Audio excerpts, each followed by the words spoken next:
Sud Radio, le grand matin week-end.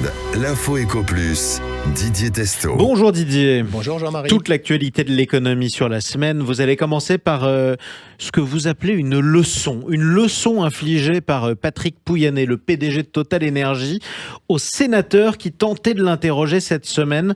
Pour quelle raison c'était une leçon ? Alors, pour suivre la bourse depuis près de 35 ans, je peux vous dire qu'elle n'a pas bonne presse. La bourse, une presse d'ailleurs qui ne parle que du CAC 40. Alors, Total Énergie en fait partie, pas des PME ou des ETI. La bourse reste la mal aimée, celle de toutes les spéculations, des dividendes, dont tout le monde oublie la fiscalité pour ne voir que l'argent, en oubliant la prise de risque de tout investisseur. Alors, je n'ai pas le temps de détailler ici le schisme entre la réalité des dirigeants que je peux connaître et la vision générale de la bourse par les Français. Alors, quand un patron du CAC 40 vient devant les sénateurs, c'est intéressant de l'écouter, et surtout les questions des sénateurs qui se sont pris un boomerang. D'abord, le sujet de la cotation en bourse. Justement, Patrick Pouyanné a pu évoquer l'idée d'un transfert à New York, avec un premier argument, celui de la valorisation supérieure des sociétés cotées dans son secteur aux États-Unis, alors par rapport aux sociétés européennes. Alors il y a Exxon, Esso ou Shell, avec un ratio cours sur bénéfice, comme disent les spécialistes, de 12 fois, contre 7 à 8 pour Total. Alors quand vous êtes dirigeant d'entreprise,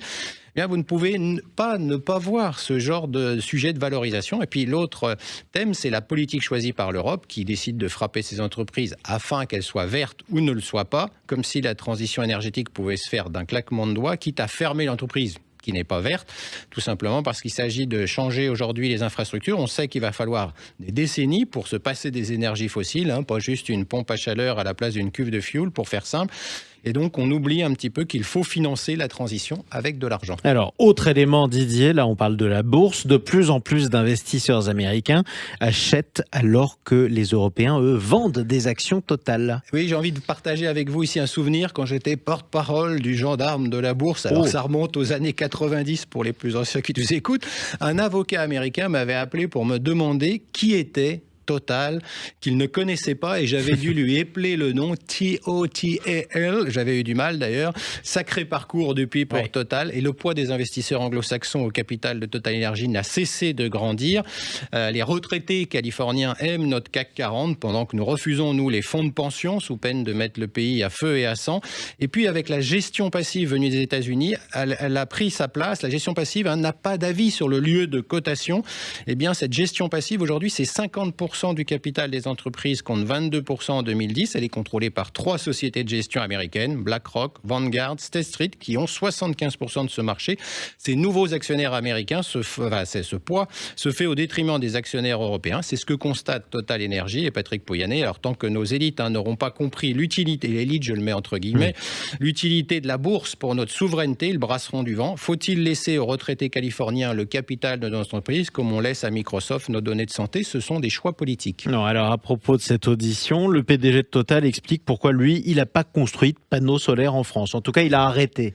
Oui, parce qu'il en a. Il avait une entreprise qui s'appelait SunPower. Il avait vu donc ce cycle d'investissement dans les usines en Europe et en France, mais il a vu le cycle aussi de devoir toutes les former. Donc il dit aux sénateurs, en 2016-2017, l'Europe a décidé d'enlever toutes les barrières qu'il y avait sur les panneaux chinois. Je suis allé à Bruxelles, je suis allé voir le ministre de l'économie pour lui dire, si vous levez les barrières douanières, nous devrons fermer ces usines, que nous avons à Toulouse notamment, et à Sarlat. Et à la fin, ce choix a été fait. Le choix a été fait par l'Europe. On nous a dit, on laissera les panneaux chinois entrer, parce que ce choix que nous faisons, c'est le coût de l'énergie solaire, pour que le coût de l'énergie solaire soit le plus bas. Et donc, Total a pris cette décision. Et contrairement à une idée très répandue que l'Europe ne sert à rien, eh bien, ces décisions, validées par un gouvernement français, ont donc bien des conséquences concrètes sur nos industries. En l'occurrence, dans ce cas, pour sa destruction.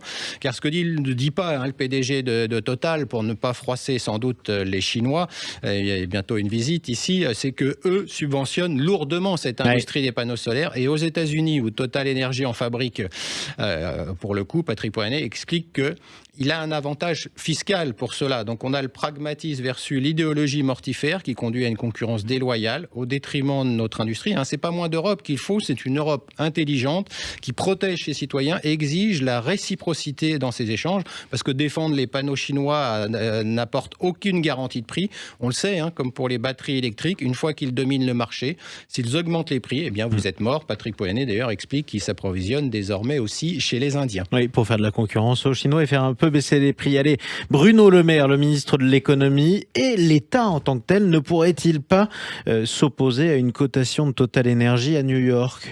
Total Énergie et l'État n'a plus d'action chez Total aujourd'hui, donc c'est un peu une illusion de la part de Bruno Le Maire.